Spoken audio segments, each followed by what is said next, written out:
আজ আমি আপনাদেরকে কোনো তথ্য দিয়ে শুরু করব না, শুরু করব একটা প্রশ্ন দিয়ে। আপনার জীবনের সবচেয়ে গুরুত্বপূর্ণ সিদ্ধান্ত কোনটা ছিল? হয়তো বিয়ে, হয়তো ক্যারিয়ার, হয়তো কাউকে ভালোবাসা, হয়তো কাউকে ছেড়ে চলে আসা, হয়তো কাউকে ক্ষমা করা, অথবা কাউকে ঘৃণা করা। এখন নিজেকে একটা প্রশ্ন করুন তো, যে সিদ্ধান্তটাকে আপনি নিজের বলে ভেবেছিলেন, সেই সিদ্ধান্তটা কি আপনি নিজে নিয়েছিলেন, নাকি আপনার পরিবার, নাকি আপনার সমাজ, নাকি আপনার ভয়, নাকি আপনার অতীত, নাকি এমন কোনো সত্যি যার অস্তিত্ব সম্পর্কে আপনি নিজেই সচেতন নন?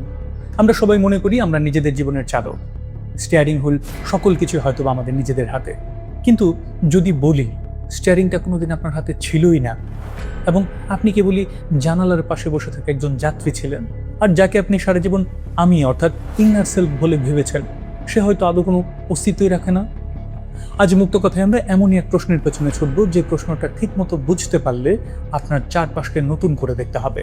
এই পরিবার, সমাজ, রাষ্ট্র, সকল কিছুকে, এমনকি নিজেকেও দেখতে হবে নতুন দৃষ্টিভঙ্গি দিয়ে। প্রশ্নটা হলো, আমরা এই যে আমি করি, আমার বাড়ি, আমার ঘর, আমার সম্পদ, আমার ক্ষমতা, এই আমিটা আসলে কে? এই আমির অস্তিত্বটা আসলে কোথায়? সাল 1983, আমেরিকার ইউনিভার্সিটি অফ ক্যালিফোর্নিয়ায় নিউরোসায়েন্টিস্ট বেঞ্জামিন লিবের একটি পরীক্ষা চালাচ্ছেন। পরীক্ষাটা সহজ। একজন মানুষের মাথায় ইলেকট্রোকোডস লাগানো, সামনে একটা ঘড়ি। তাকে বলা হয়েছে যখন ইচ্ছা করবে একটা বোতাম চাপুন, এবং ঠিক যেই মুহূর্তে মনে হবে এখন চাপবো, সেই মুহূর্তটা মনে রাখুন। ফলাফলস্বরূপ দেখা গেল, মানুষ যে মুহূর্তে মনে করছে যে আমি সিদ্ধান্ত নিলাম, তার আরও 350 মিলিসেকেন্ড আগেই মস্তিষ্কের মোটর কর্টেক্স সক্রিয় হয়ে গিয়েছে। অর্থাৎ আপনার সচেতন মন সিদ্ধান্ত নেওয়ার আগেই মস্তিষ্ক সিদ্ধান্তের প্রস্তুতি শুরু করে দিয়েছিল। আপনি শুধু পরে এসে ভেবেছেন যে হ্যাঁ, এটা আমি করলাম।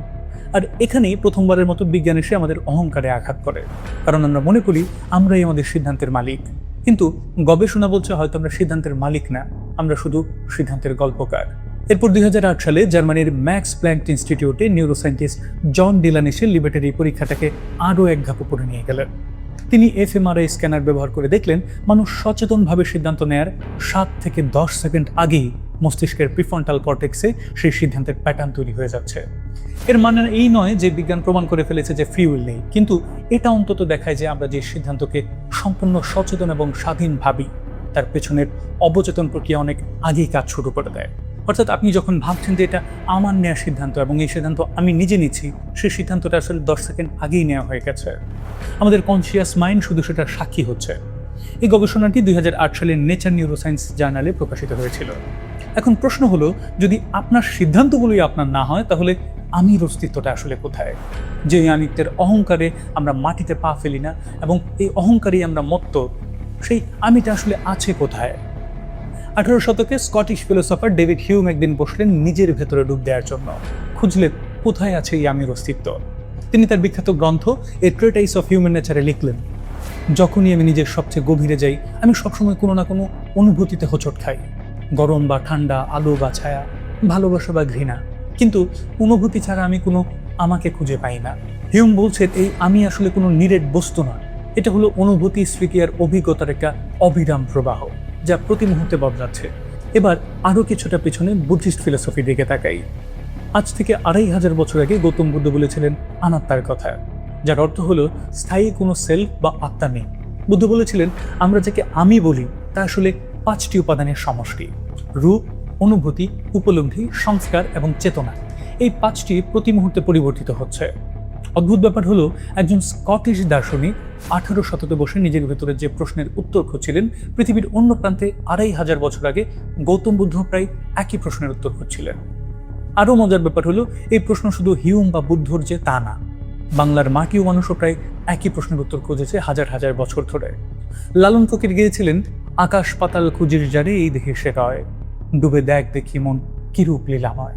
আমরা সারা জীবন নিজেদেরকে বাইরে খুঁজি, সত্য খুঁজি, পরিচয় খুঁজি, ঈশ্বরকে খুঁজি, কিন্তু লালনের প্রশ্ন ছিল অন্য জায়গায়। যে খুঁজছে সে কি তাকে আগে খুঁজেছে কখনো? অর্থাৎ যে আমি খুঁজছি, সেই আমিটা আসলে কোথায়? সেই আমিটা আসলে কোন জায়গায় লুকিয়ে থাকে, যে জায়গায় আমরা কখনো পৌঁছতেই পারি না? এবার আসি আরেকটি পরীক্ষায়। 1970-এর দশকে ব্রিটিশ জুইশ মনোবিজ্ঞানী হেনরি চাসওয়েল একে পরীক্ষা করলেন, যার নাম মিনিমাল গ্রুপ প্যারাডাইম। তিনি সম্পূর্ণ অচেনা মানুষদেরকে 2টা আলাদা দলে ভাগ করলেন। একদল যারা সুইস পেন্টার পল ক্লিয়ার ছবি পছন্দ করে, আরেক দল যারা রাশিয়ান পেন্টার ওয়াসলি ক্যান্ডিস্কেপ ছবি পছন্দ করে। এরপর তাদেরকে বলা হলো এক এক করে সবাইকে কিছু পয়েন্ট ভাগ করে দেওয়ার জন্য। ফলাফলস্বরূপ দেখা গেল মাত্র কয়েক মিনিটের মধ্যে তারা নিজেদের দলের লোকদেরকে বেশি পয়েন্ট দিতে শুরু করেছে, অন্য দলকে কম। এমনকি নিজেদের দলের মানুষদেরকে বেশি বুদ্ধিমান মনে করা শুরু করেছে, অন্য দলদেরকে কম। কোনো ইতিহাস নেই, কোনো পুরনো শত্রুতা নেই, আছে শুধুমাত্র একটা অরবিটারি লেভেল। আপনার এলাকার দুটো রাজনৈতিক দলের দিকে তাকান, দেখবেন তারা একে অপরকে এতটা ঘৃণা করে যে দেশের উন্নতি হোক বা না হোক, অন্তত প্রতিপক্ষ যেন না জিতে যায়, এটাই তাদের প্রধান চাওয়া। পরিচিত দুটো গ্রামের দিকে তাকান, নিজের গ্রামে সড়ক হোক বা না হোক, পাশের গ্রামে যেন সড়ক না হয়, সেটা তাদের মূল চাওয়া। এই যে এই অদ্ভুত আচরণগুলো, এগুলো কি আমাদের অচেনা? এগুলো কি পুরনো কোনো শত্রুতা থেকে এসছে, নাকি এসেছে গভীর কোনো আদর্শিক পার্থক্য থেকে? উত্তর হলো কোনোটাই না। তাসপিলের এই পরীক্ষা বলছে এই আচরণের জন্য দরকার শুধুমাত্র একটা লেভেল, একটা আমরা ভার্সেস ওরা। বাকিটা মানুষের মস্তিষ্ক নিজেই তৈরি করে দেয়। এই পরীক্ষাটির মাধ্যমে আমরা বুঝতে পারি আপনার পরিচয় তৈরি হতে সময় লাগে মাত্র কয়েক মিনিট, এবং সেই পরিচয়ের জন্য আপনি অন্যায় কাজ করতে প্রস্তুত হয়ে যান কোনো প্রশ্ন ছাড়াই। অর্থাৎ অনেক সময় আমরা সত্যের জন্য লড়ি না, আমরা লড়ি আমাদের পরিচয়ের জন্য। আর পরিচয় যত দুর্বল হয়, তার রক্ষার যুদ্ধও তত ভয়ঙ্কর হয়। এখন ভাবুন, আপনার দেশের পরিচয়, আপনার দলের পরিচয়, আপনার পছন্দ অপছন্দ, এগুলো কি একইভাবে তৈরি কেবল এই একটা লেভেল থেকে? এই প্রশ্নটা মাথায় রাখুন, পরে আবার ফিরে আসবো এখানে। 1950-এর দশকের আমেরিকা, সাইকোলজিস্ট সলোমন অ্যাশ একটা পরীক্ষা করলেন। 3টা সরল রেখা দেখানো হলো কিছু মানুষদেরকে। একটি সরল রেখা সরল এবং বাকি 2টা সরল না। তারপর জিজ্ঞাসা করা হলো এই 3টা রেখার মধ্যে কোনটা সমান। উত্তরটা দিনের আলোর মতো পরিষ্কার। কিন্তু পরীক্ষার কক্ষে আরো 7 জন মানুষ ছিল, তারা সবাই ছিল গবেষকের সহযোগী, এবং তারা সবাই ইচ্ছা করে ভুল উত্তর দিল। দেখা গেল 75% মানুষ অন্তত একবারের জন্য হলেও সেই স্পষ্ট ভুল উত্তরটার সাথে একমত হয়েছে। নিজের চোখ দিয়ে দেখছে সঠিক উত্তর, কিন্তু চারপাশের মানুষ ভুল বলছে শুধুমাত্র সে কারণে তারা নিজেদের বিশ্বাসকেই বদলে দিচ্ছে। মানুষ অনেক সময় সত্যকে ভয় পায় না, মানুষ ভয় পায় একা হয়ে যেতে। এই পরীক্ষাটি প্রকাশিত হয়েছিল সায়েন্টিফিক আমেরিকান জার্নালে 1955 সালে। এই পরীক্ষাও একই কথা বলছে। আপনার পরিচয়, আপনার বিশ্বাস, আপনার মতামত, এগুলো আপনার চারপাশের মানুষ তৈরি করে দেয়, এবং আপনি সেটা টেরও পান না। এবং এর একটা টেকনিক্যাল নামও আছে, ন্যারেটিভ সেলফ। সাইকোলজিস্ট ড্যান ম্যাকঅ্যাডামের গবেষণা বলছে আমরা প্রত্যেকেই নিজেদের সম্পর্কে একটা গল্প বলি, সেই গল্পই আমাদের পরিচয়। কিন্তু এই গল্পের অথর অধিকাংশ সময় আমরা নিজেরা না, অথর হচ্ছে আমাদের পরিবার, আমাদের সমাজ, আমাদের মিডিয়া, অথবা আমাদের রাজনৈতিক দল। এবং আজকের যুগে দাঁড়িয়ে সবচেয়ে বড় অথর হচ্ছে ফেসবুক, ইনস্টাগ্রাম বা ইউটিউব অ্যালগরিদম। MIT এর গবেষক সিনা নেরাল 2020 সালে তার বই দ্য হাইপ মেশিনে দেখিয়েছিলেন সোশ্যাল মিডিয়া অ্যালগরিদম কিভাবে আপনাকে এমন কন্টেন্ট দেখায় যা আপনার আগের বিশ্বাসকে আরো শক্তিশালী করে, যার নাম ইকো চেম্বার।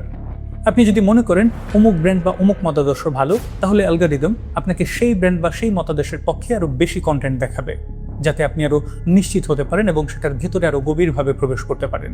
কিন্তু এটা কি আপনার নিজের বিকশিত মতামত, নাকি অ্যালগরিদমের তৈরি করে দেয়া একটা পরিচয়? এবার আসি বাংলাদেশের কথায়। আমাদের দেশে যখন একটা তরুণ জন্মায়, জন্মের পরপরই সে অনুভব করতে পারে যে তার বাবা একটা নির্দিষ্ট রাজনৈতিক দলের সাথে সম্পৃক্ত, মহল্লার সবাই একটা নির্দিষ্ট সামাজিক ধারা মেনে চলে, স্কুলের বই একটা নির্দিষ্ট ইতিহাস পড়ায়, বন্ধুরা একটা নির্দিষ্ট চিন্তার বৃত্তে থাকে। এই যে তরুণটি সকল কিছু দেখে দেখে বড় হচ্ছে, বেড়ে উঠছে, এই তরুণটি কি কখনো নিজের পরিচয় গড়ে নেওয়ার মতো সুযোগ পায়? তার নিজের পরিচয় নিজে নির্মাণ করার মতো সুযোগ কতটুকু? এবং সে যখন প্রশ্ন করতে যায়, সমাজ তাকে বলে বেয়াদব, পরিবার তাকে বলে নষ্ট হয়ে গেছে, মহল্লা বলে বিপদগামী, ইত্যাদি ইত্যাদি। ফ্রেঞ্চ ফিলোসফার জন পল সার্ত্রে বলেছিলেন, we are condemned two be free, অর্থাৎ আমরা স্বাধীনতার জন্য অভিশপ্ত। কিন্তু আমাদের সমাজ এই স্বাধীনতাটাকে কেড়ে নেয়, কারণ যে মানুষ নিজের পরিচয় নিজে তৈরি করে সে প্রশ্ন করতে জানে, আর প্রশ্ন করা মানুষকে নিয়ন্ত্রণ করা কঠিন। বাউল আব্দুল করিম গেয়েছিলেন, মাটির পিঞ্জিরায় সোনার ময়নারে তোমারে পুষিলাম কত আতরে। সারা জীবন আমরা পিঞ্জিরা সাজাতে ব্যস্ত, কেউ জীবনের, কেউ রাজনীতির, কেউ জাতির, কিংবা কেউ কোনো মতাদর্শে। কিন্তু খুব কম সংখ্যক মানুষ প্রশ্ন করতে পারে যে পিঞ্জিরার ভেতরে যে ময়নাটা আছে সে আসলে কে। এবার একটু নিজের দিকে তাকান। আপনি এখন যে রাজনৈতিক মতামতটা ধারণ করেন, সেটাকে আপনি বিভিন্ন পক্ষের যুক্তি বিশ্লেষণ করে নিজে তৈরি করেছেন, নাকি আপনার পরিবার, বন্ধু বা ফেসবুক ফিড থেকে এসছে? আপনি যখন বলেন আমি বাংলাদেশি, আপনার এই পরিচয়টা কতটা গভীর? এটা কি শুধু একটা ভৌগোলিক দুর্ঘটনার স্বীকৃতি? সক্রেটিস বলেছিলেন, the unexamined life is not worth living. যে জীবন কখনো নিজেকে পরীক্ষা করেনি, সে জীবনের কোনো মূল্য নেই। এবং এই একটা কথার জন্য এথেন্স তাকে বিষ পান করিয়ে হত্যা করিয়েছিল। সমাজ সবসময় প্রশ্নকারীকে ভয় পায়। হার্ভার্ড ইউনিভার্সিটির সাইকোলজিস্ট অ্যালান লেঞ্জারের গবেষণা বলছে অধিকাংশ মানুষ তাদের জীবনের 95% সময় মাইন্ডলেস অটোপাইলট মোডে কাটায়, অর্থাৎ সত্যিকারের সচেতন চিন্তা ছাড়াই তারা তাদের জীবন পার করে দেয়। আপনি যখন বলেন আমি বাংলাদেশি, আমি শিক্ষিত, আমি উদারপন্থী, আমি রক্ষণশীল, আমি অমুক দলের, আমি তমুক মতবাদে, এই জিনিসগুলো একবার ভেবে দেখেন তো, কোন জিনিসটা আপনি নিজে তৈরি করেছেন আর কোন জিনিসটা সমাজ, পরিবার বা উত্তরাধিকার সূত্রে আপনি পেয়েছেন। এই প্রশ্নগুলো করা মানে কোনো বিশ্বাসকে অস্বীকার করা না, বরং বিশ্বাসকে সচেতনভাবে ধারণ করা।